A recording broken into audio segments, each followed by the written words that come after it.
How you loving? Welcome. Welcome, beloved.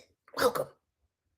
I am Reverend Valerie Love, also known as Kaisi, and I'm the author of 26 books on practical spirituality, Christian witchcraft, and magic. Currently writing the next book, The Real God is Not in the Bible.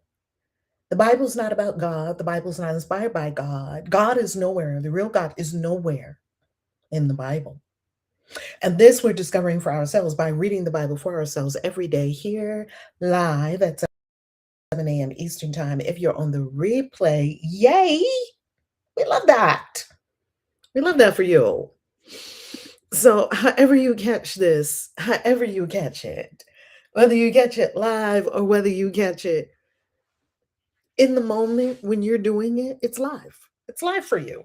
When you're in the moment doing it, it's live for you. Happy Witchy Wednesday as I speak to you in this current moment.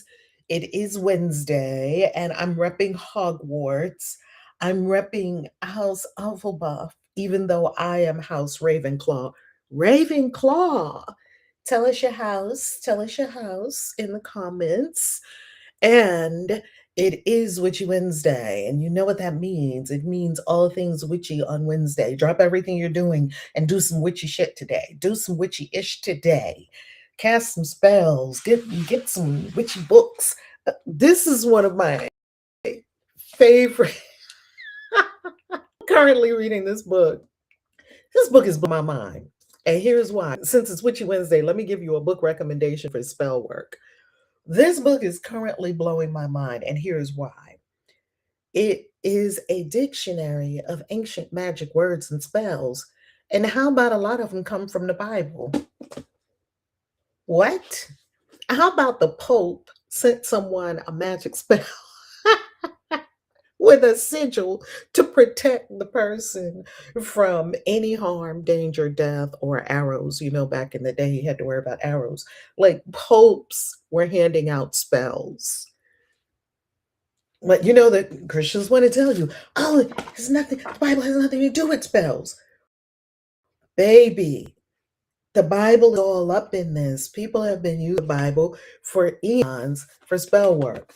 These spells are incredible. Carla is Ravenclaw too. I know that's right. These spells are incredible. And you know what I love about these spells? It gives you how they were used. Look at these sigils. And it also gives you the origin of the spell. This book has been eye-opening. It has been eye-opening to read how much alignment there is between these ancient magic words and spells in the Bible. Okay, let's begin. Genesis chapter 46 and 47. Welcome. Welcome. Screen share. Welcome. Welcome. Welcome.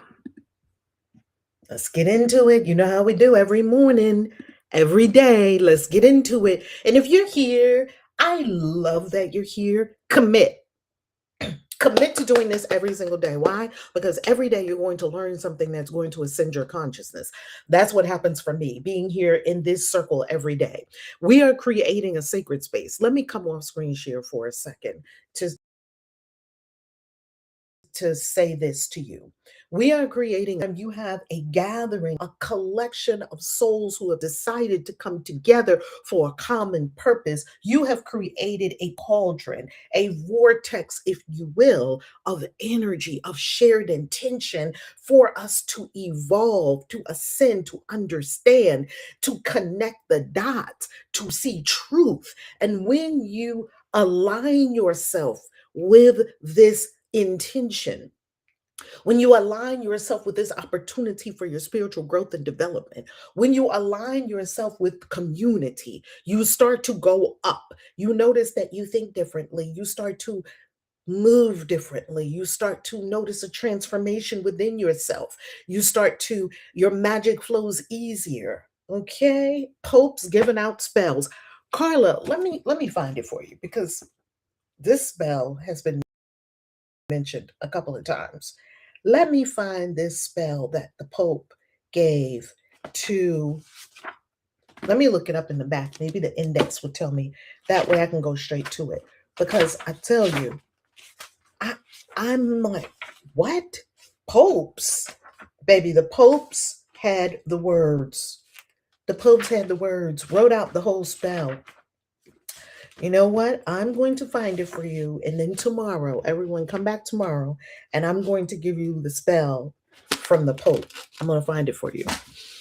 So let's continue in our unfoldment of our divine understanding, wisdom, insight, knowledge, opening the third eye, seeing what the Bible is really about. Here we go. Screen share.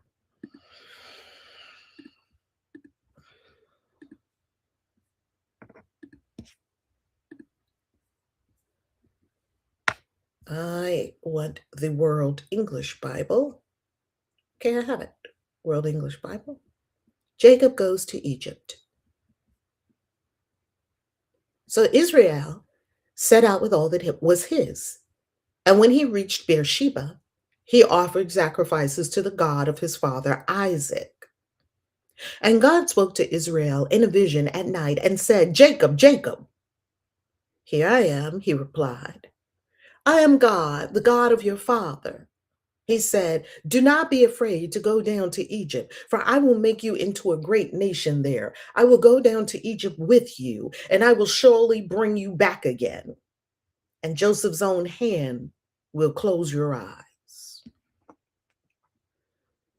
Then Jacob left Beersheba, and Israel's sons took their father Jacob and their children and their wives in the carts that Pharaoh had sent to transport him.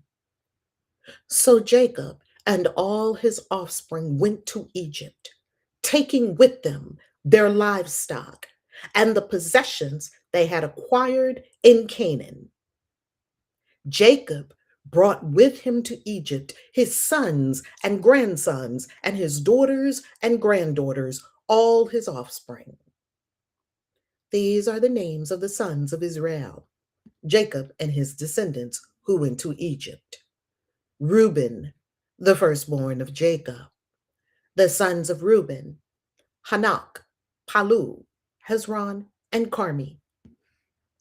The sons of Simeon, Jemuel, Jamin, Ohad, Jachin, Zohar, and Shaul, the son of a Canaanite woman. The sons of Levi, Gershon, Kohath, and Merari. The sons of Judah, Onan, Shelah, Perez, and Zerah. But and Onan had died in the land of Canaan. Those are the ones Yahweh killed because he didn't like them. The sons of Perez, Hezron, and Hamul. The sons of Issachar, Tola, Pua, Jashub, and Shimron. The sons of Zebulun, Sered, Elon, and Jaleel. These were the sons Leah bore to Jacob in Paddan Aram, besides his daughter Dinah. These sons and daughters of his were 33 in all. The sons of Gad, Zephon, Haggai, Shuni, Esbon, Eri, Arodi, and Areli. The sons of Asher, Imnah, Ishva, Ishvi, and Bariah. Their sister was Serah. The sons of Bariah, Heber, and Malchiel. These were the children born to Jacob by Zilpah, whom Laban had given to his daughter Leah, 16 in all. The sons of Jacob's wife Rachel, Joseph, and Benjamin. In Egypt, Manasseh and Ephraim were born to Joseph by Asenath, daughter of Potipharah, priest of On. The sons of Benjamin, Bela, Becher, Ashbel, Gera, Naaman, Ehi, Rosh, Muppim, Huppim, and Ard. These were the sons of Rachel who were born to Jacob, 14 in all. The son of Dan, Husham. The sons of Naphtali, Jaziel, Guni, Jazer, and Shillem. These were the sons born to Jacob by Bilhah, whom Laban had given to his daughter Rachel, 7 in all. All those who went to Egypt with Jacob, those who were his direct descendants, not counting his sons' wives, numbered 66 persons. With the two sons who had been born to Joseph in Egypt, the members of Jacob's family, which went to Egypt, were 70 in all. Now Jacob sent Judah ahead of him to Joseph to get directions to Goshen. When they arrived in the region of Goshen, Joseph had his chariot made ready and went to Goshen to meet his father Israel. As soon as Joseph appeared before him, he threw his arms around his father and wept for a long time. Israel said to Joseph, "Now I am ready to die, since I have seen for myself that you are still alive." Then Joseph said to his brothers and to his father's household, "I will go up and speak to Pharaoh and will say to him, 'My brothers and my father's household who were living in the land of Canaan have come to me. The men are shepherds. They tend livestock, and they have brought along their flocks and herds and everything they own. When Pharaoh calls you in and asks, 'What is your occupation?' you should answer, 'Your servants have tended livestock from our boyhood on, just as our fathers did.' Then you will be allowed to settle in the region of Goshen, for all shepherds are detestable to the Egyptians." Footnote to Genesis chapter 46, verse 13. Samaritan Pentateuch and Syriac, see also 1 Chronicles 7:1. Masoretic text, Puva.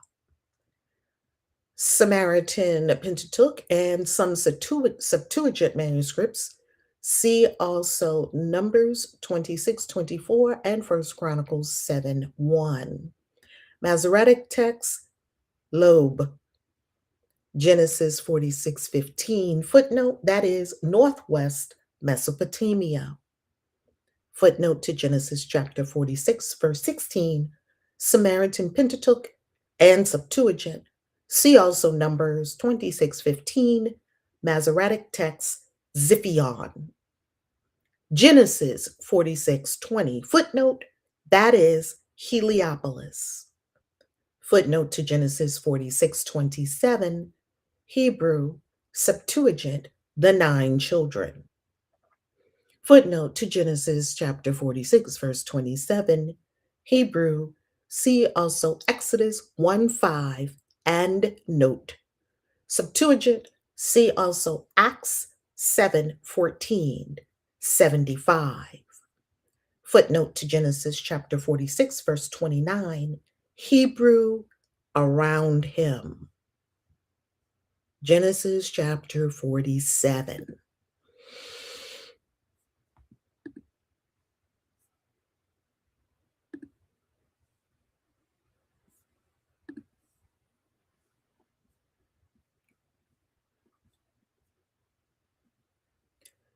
Then Joseph went in and told Pharaoh and said, "My father and my brothers, with their flocks, their herds, and all that they own, have come out of the land of Canaan, and behold, they are in the land of Goshen." From among his brothers he took 5 men and presented them to Pharaoh. Pharaoh said to his brothers, "What is your occupation?" They said to Pharaoh, "Your servants are shepherds, both we and our fathers." They also said to Pharaoh, We have come to live as foreigners in the land, for there is no pasture for your servants' flocks, for the famine is severe in the land of Canaan. Now, therefore, please let your servants dwell in the land of Goshen. Pharaoh spoke to Joseph, saying, your father and your brothers have come to you. The land of Egypt is before you. Make your father and your brothers dwell in the best of the land. Let them dwell in the land of Goshen. If you know any able men among them, then put them in charge of my livestock. Joseph brought in Jacob, his father, before Pharaoh, and Jacob blessed Pharaoh. Pharaoh said to Jacob, how old are you? Jacob said to Pharaoh, the years of my pilgrimage are 130 years. The days of the years of my life have been few and evil. They have not attained to the days of the years of the life of my fathers in the days of their pilgrimage. Jacob blessed Pharaoh and went out from the presence of Pharaoh. Joseph placed his father and his brothers and gave them a possession in the land of Egypt, in the best of the land, in the land of Ramesses, as Pharaoh had commanded.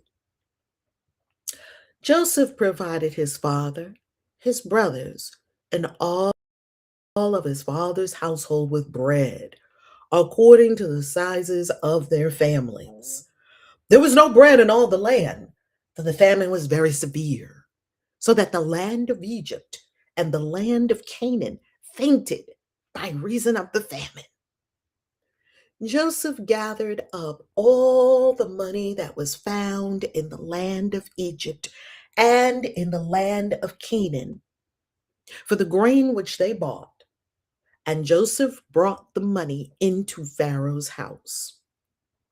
When the money was all spent in the land of Egypt and in the land of Canaan, all the Egyptians came to Joseph and said, give us bread, for why should we die in your presence? For our money fails. Joseph said, give me your livestock, and I will give you food for your livestock if your money is gone. They brought their livestock to Joseph, and Joseph gave them bread in exchange for the horses and for the flocks and for the herds and for the donkeys. And he fed them with bread in exchange for all their livestock for that year. When that year was ended, they came to him the second year and said to him, we will not hide from my Lord how our money is all spent, and the herds of livestock are my Lord's. There is nothing left in the sight of my Lord but our bodies and our lands. Why should we die before your eyes, both we and our land? Buy us and our land for bread, and we and our land will be servants to Pharaoh. Give us seed that we may live and not die, and that the land won't be desolate. So Joseph bought all the land of Egypt for Pharaoh. For every man of the Egyptians sold his field because the famine was severe on them, and the land became Pharaoh's. As for the people, he moved them to the cities, from one end of the border of Egypt even to the other end of it. Only he didn't buy the land of the priests, for the priests had a portion from Pharaoh and ate their portion which Pharaoh gave them. That is why they didn't sell their land. Then Joseph said to the people, behold, I have bought you and your land today for Pharaoh. Behold, here is seed for you, and you shall sow the land.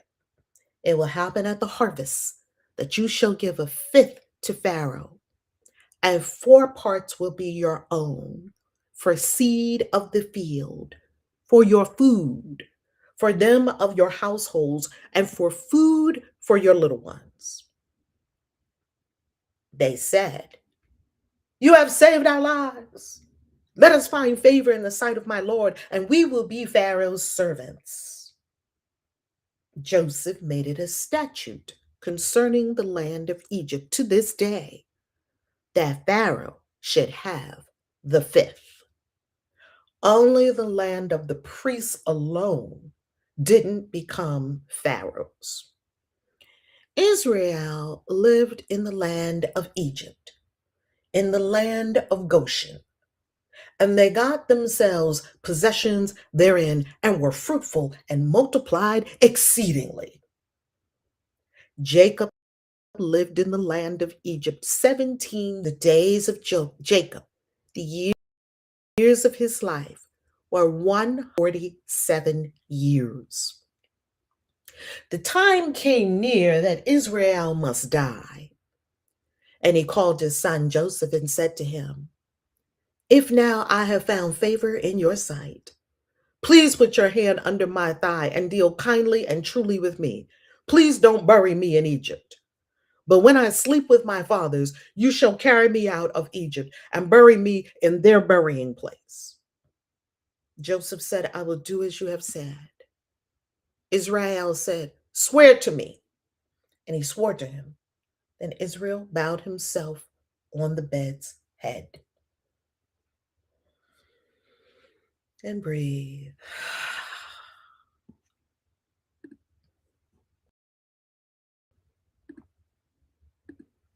That is Genesis chapters 46 and 47. If you came here for the commentary, there you have it. If you came here just for the Bible reading, there you have it. Now let's get into the commentary. The other day, ChatGPT, in my research of Genesis, did any Bible character, is any Bible character in the book of Genesis an actual historical figure? Any of them? Any of them? Would you like to see the answer? Would you like to see the answer?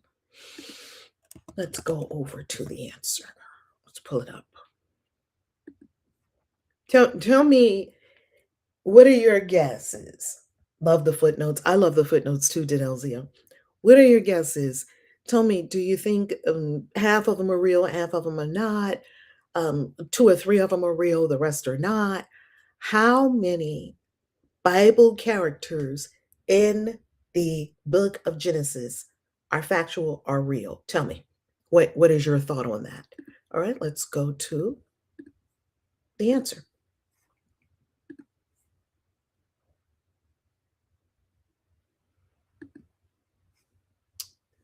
Okay. Genesis historical characters. This is my prompt to AI.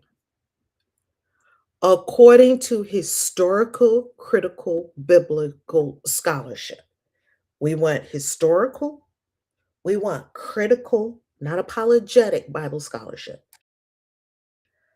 biblical scholarship of the Bible characters in the book of Genesis historical, with evidence outside of the Bible for their historicity. That's my question, ChatGPT. Short answer: no individual characters in Genesis can be demonstrated to be historical persons by evidence outside the Bible, according to historical, critical, biblical scholarship. Longer, more precise answer below. So first, was Jacob real? Was Joseph? Was Dinah? Was Tamar? Was Rachel? Was Leah? Was Jacob wrestling with the man? Name changed to Israel. Was he real? Was Gad? Was Reuben? Any of them? Abraham, Sarah, Isaac, the twins, Jacob and Esau? One, just one. Are any of them real? Are any of them historical figures?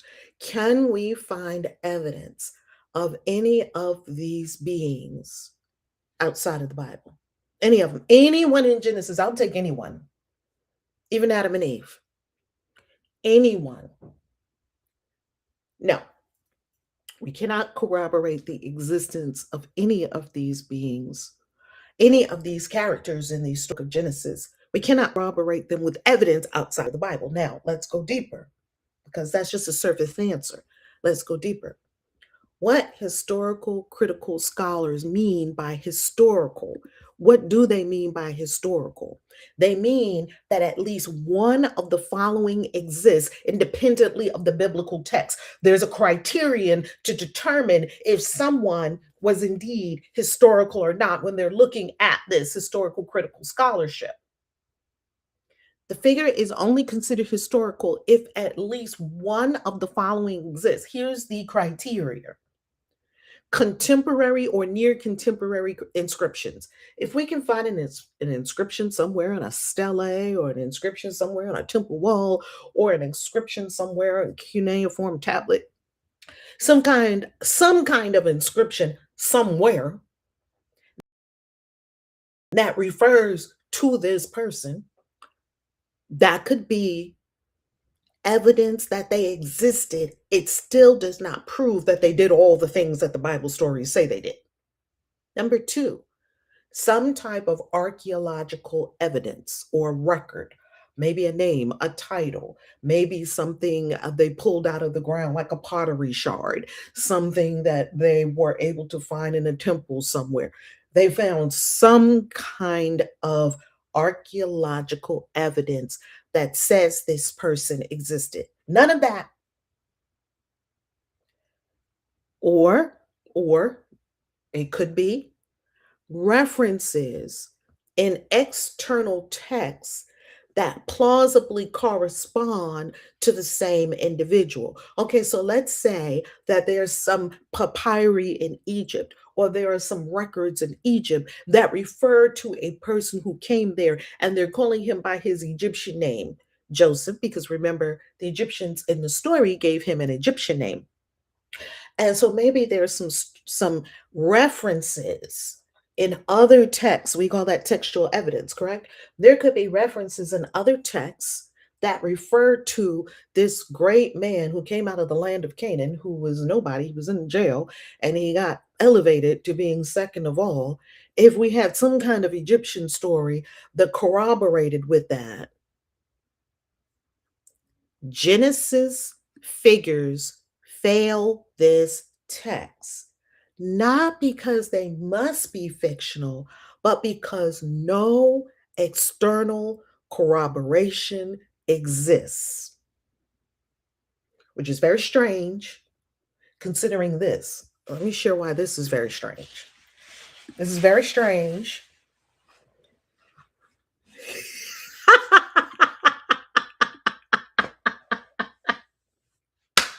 Y'all are too smart. Y'all are smarter than the AI. Y'all are wise. Y'all are like, considering what we have learned thus far, probably none. Oh my goodness, y'all are giving me life. Oh, Hope says none. Okay, who else? The votes are coming in. We're counting the votes. Angel says none. We're not we're not finished tabulating. Aries Moon said zilch. None. Zero. Nada. Okay. Oh my goodness. Their stories, right? Their stories, family. Their stories. Even the AI agrees. Their stories. They're amazing stories. We grew up with these stories. These stories, we can recount these stories like the back of our hands. Never happened. Never happened. Which makes me relieved. And here's why I'm relieved about that. I'm relieved because all the horrors that these people wrote about, that these people went through, actually never happened. That makes me relieved that, that these things didn't happen. It was, these stories were put together for ideological purposes to give a nation an origin story. Do you see how they're building the origin story? Because we go all the way back to Abraham, and Abraham was subject to no one because Abraham was there before Canaan. And remember, the Egyptians ruled Canaan for hundreds of years. Canaan, the land of Canaan, was a vassal to Egypt for hundreds of years, about 300 or so years. So we come from a time before that, So no one's our boss because we came from Abraham. So they made up the patriarchs. Now, Abraham, some Bible scholars say there could be some character that lived around the time of Abraham that was kind of like a warlord kind of character, not like the Abraham you see in the Bible. The basis for which they crafted the Abrahamic story. So we've got to uncover the levels. We've got to unravel the story because this is a very complex story. And we don't know when people added things to the story. We don't know when people subtracted from the story or what they subtracted or what happened to those subtracted parts. We don't know when they retroactively went back and added things to the story. We don't know how the story began in the first place because many Bible scholars say that this was an oral tradition. These stories were being told orally all around Mesopotamia, and then finally they started to write them down. Or maybe something else happened. We don't know. So, my question is, in the absence of evidence, it does not automatically mean evidence, evidence of absence. It doesn't automatically mean that. Yet, in the absence of evidence, we must take all of these stories with a grain of salt, or we must use these stories for whatever they mean to you. Maybe these stories to you are an allegory of what works, what does not work. Maybe these stories for you are an example of literary fiction, and maybe you're a novel writer and you say, wow, I could write something like this. Maybe these stories are metaphors and they stand for more overarching archetypal energies. I think the Bible is all of that. I think it's metaphor, I think it's allegory, I think it's magic, I think it's mysticism. I think the Bible is all of that. You have all of that in the Bible. So just because these stories never happened to me, and these characters probably never existed because in all the digging around that we found, we still haven't found any evidence for any of these people in all the digging around.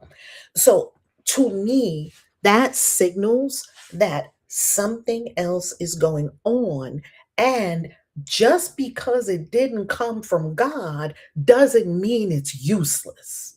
And just because I'm saying that it didn't come from God doesn't mean I hate it and don't use it.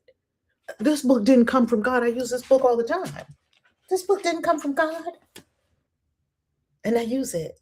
I use it for what I want to use it for. So you get to use the Bible for what you want to use it for. I want to show you something in the book. Let's go inside my book.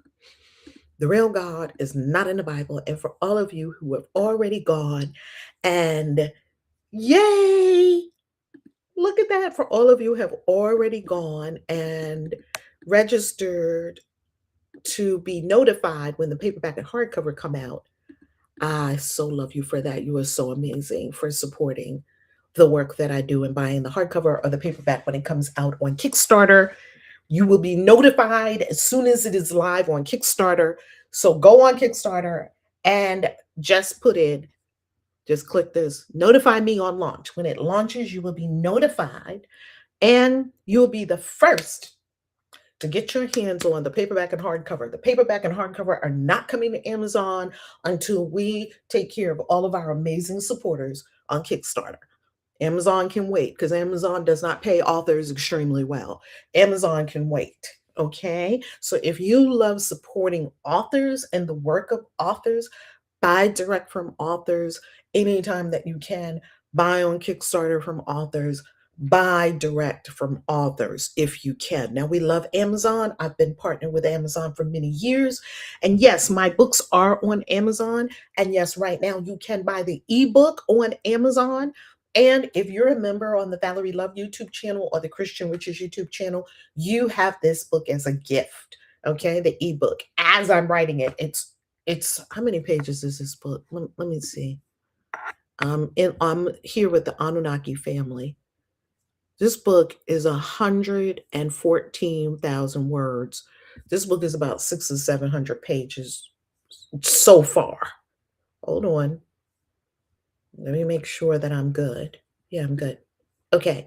So I'm currently working on this chapter about the Anunnaki family, and you're going to love that. But let's go to the part of the book where we are talking about the Bible stories. Okay. Um,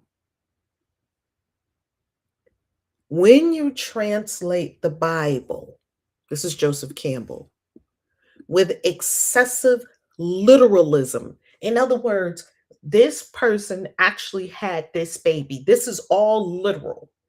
And demythologize it when you try to suck all the mythology out of the Bible and make it a concrete, literal thing that actually happened, like what they did with me when I was in the religion. The possibility of a convincing reference to the individual's own spiritual experience is lost. This is critical. That when we suck all of that mythology out of it and we suck out the allegory, the metaphor, and we make it all literal. This person literally had this baby. This person literally, you know, talked to the Pharaoh. This person literally did this. We divorce ourselves from the possibility of having a spiritual experience while reading the Bible because you understand the broader implications of the Bible. What does it mean that Joseph is talking to the Pharaoh? Could that mean that there is someone in me who has been in the dungeon? And now you could have a metaphysical understanding of it. And now I am speaking to the ruler of all the land. And because of my gifts, as the word says, right, that you will be brought before kings and queens, your gifts will make room for you. Could it be that this means that if I address my consciousness, because Joseph and Pharaoh both live in you. Joseph and Pharaoh are metaphors. I'm Joseph and I'm Pharaoh. I'm the one that was in the dungeon and I'm the one sitting on the throne. And the one sitting on the throne can elevate the part of me that's in the dungeon. I could use that. Oh, the Bible, I can use the Bible metaphysically and I will have my own individual experience of it.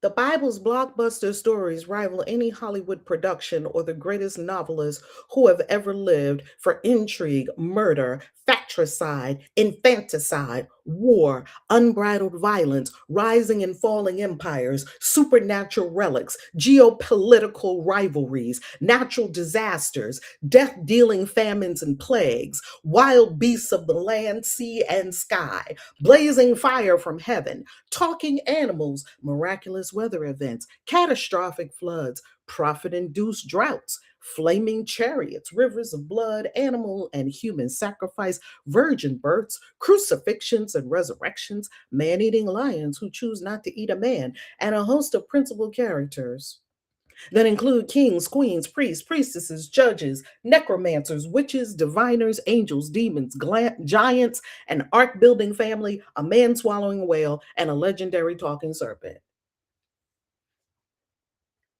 Wow. Wow. Why do we get all these stories? There's a reason. And we cannot throw away the reason that we have these stories. We cannot throw it away. Right? Right?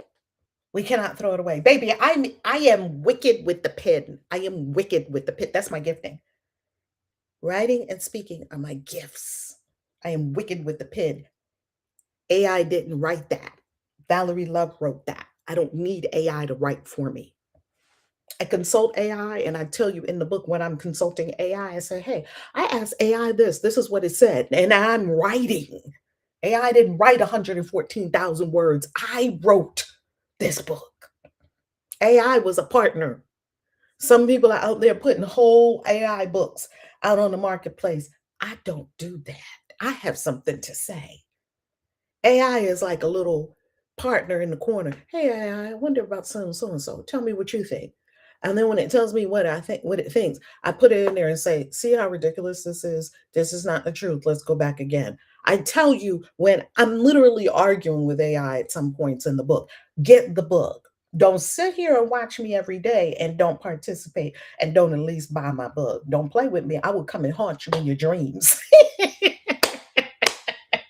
You better go get that book. You better go right over to Kickstarter and put your name and email there to be notified, and at least buy a paperback or a hardcover or buy the ebook on Amazon, because this is all being provided at no charge for the upliftment of all humanity. Buy one, tell someone about the book, tell them go get this book. This is for the up. Would you do that for your big sis? Would you do that for your auntie? Because your auntie will show up for you every single day, and I need you to show up for me as well. Okay? Can we make it reciprocal? Law of reciprocity. Ain't nothing free in this world that's good. Because even this series isn't free, even though we're not charging money for it. It's your time. It's your time, it's your energy, it's your attention, it's your focus, which is worth even more than money. That's why I honor you for being here, because your time is worth more than money because you can't get it back. Now, money, you can get money back. Money is a renewable resource, it's always flowing. It's like water, you can always get more money. All right, who better to prove that the Bible is not from God than the Juicy Skit? I think these mega churches and prosperity churches are self imploding because they don't know what else to do. Absolutely. Absolutely. I'm going to get started today. Yay! We love that. We love that. This is my first ever Kickstarter. And so I'm cooking up something so delicious for you all. Wait till you see, wait till it launches and you see all the things on this Kickstarter. I think you're going to love it. I think you're going to love it. It would have been helpful to know them that none of this was true. Reverend Evelyn. Reverend Evelyn, it would have been so helpful if they told us when we were growing up, treat this as metaphysical. Would you like this to be metaphysical, allegorical, metaphorical, mystical, magical? How do you see this text? I didn't think that we should just throw it out. It's so important to me. And how is it framed to us? It was framed to us in a completely fallacious way. And I'm over it. I'm over it. I'm over it. And I think a lot of people are over it. We are nearing the age of Aquarius. People will no longer do what they did in the Middle Ages and in the Dark Ages. People are not going to just sit by like sheeple and be asleep while the planet implodes. No, we're not doing that. Okay? Oh, I love this. Yes, I learned metaphysical Bible interpretation in seminary. It was fascinating. Metaphysical Bible interpretation, because it actually helps me make sense of a book that did not make sense to me when I was growing up. Okay, so where are we in the story now? Because at the end of Genesis, I have been mentally preparing. Something has been stirring in my spirit to give you a recap of Genesis and give a recap of each book of the Bible when we finish that book of the Bible. So we are nearing the completion of the book of Genesis. Wow. And I am going to do a recap when we complete the entire book of Genesis. Before we go into Exodus, I'm going to do a recap of the book of Genesis, okay? And why it's not from God. I also want us to go a little deeper with our studies of the Anunnaki. And here's what I want to say about this whole famine thing. Do you remember in the Anunnaki stories that in their efforts to control human population, they used a multitude of highly destructive devices, including pestilence and famine? They actually destroyed crops so that the people would starve, and there were horrible famines. So, are these retelling of Anunnaki stories? Are they retelling of Anunnaki stories? That's part of it. Part of it is also that when they created these stories, they threw in a couple of names that were factual, like Egypt. That's a real place. So when you throw in a factual place, it does not make the entire story factual. As a matter of fact, it helped us see that the story is not factual because we can fact check it with Egypt. Well, if you say this happened in Egypt, we can go to Egyptian records and look. Was there a 7-year famine in the entire Egypt? Now they're saying that it was all of Canaan too. It went all the way from one end of Egypt down where Egypt borders with Cush, modern day Sudan, all the way up to the Mediterranean Sea, where Alexandria was, right past modern day Cairo, all the way up there. Do you know how much territory we're talking about here? And then not only that, the famine continued all the way up into the land of Canaan. Let's show you on a map how what the Bible is describing here. Let's look at it on a map. Because this is map of ancient Canaan. Let's go history in the Bible. Let's go look at this. Topography. Okay, this is a bad map. Let's go back and get a better one. Map of ancient Canaan. Let's see if this is better. Canaan in Old Testament times. Okay, now here's the land of Canaan.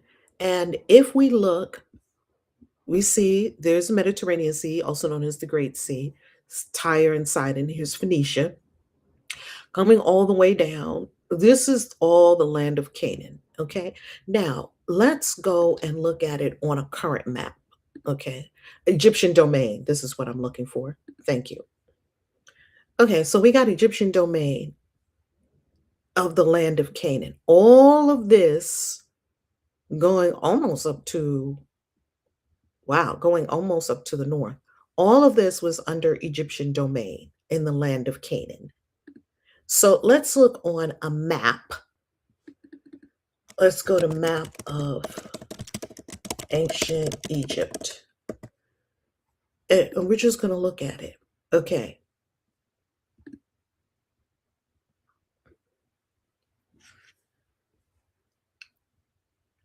Taking too long to load. We're not going to use that one. We're going to go to map of Egypt. And we're just going to go to the maps. Going to go to maps. And now, okay. So we're talking about, here's Egypt. We're talking about Egypt all the way up to this area right here. Okay, past Cairo, past where Alexandria would have been, the Library of Alexandria, all of this ruled by Egypt. So from here all the way down to here, there was no food, even though you got the big Nile River running right through it.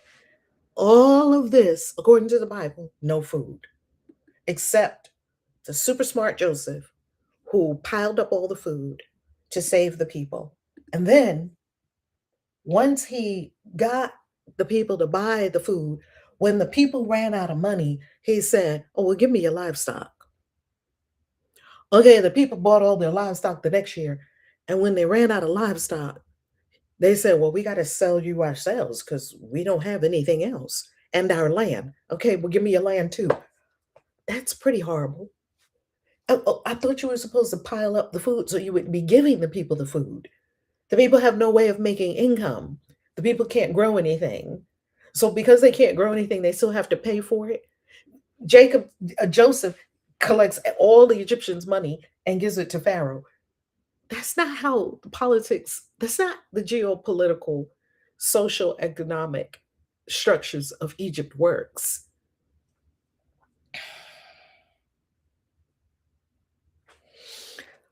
Let's continue tomorrow. I love you. And I am so thankful we are doing this together, because you all in this conversation that we're having every morning, and in the comments, I read the comments through later on in the day, is absolutely fascinating to me. And it so feeds my spirit. You are so loved and appreciated. Well, see you tomorrow.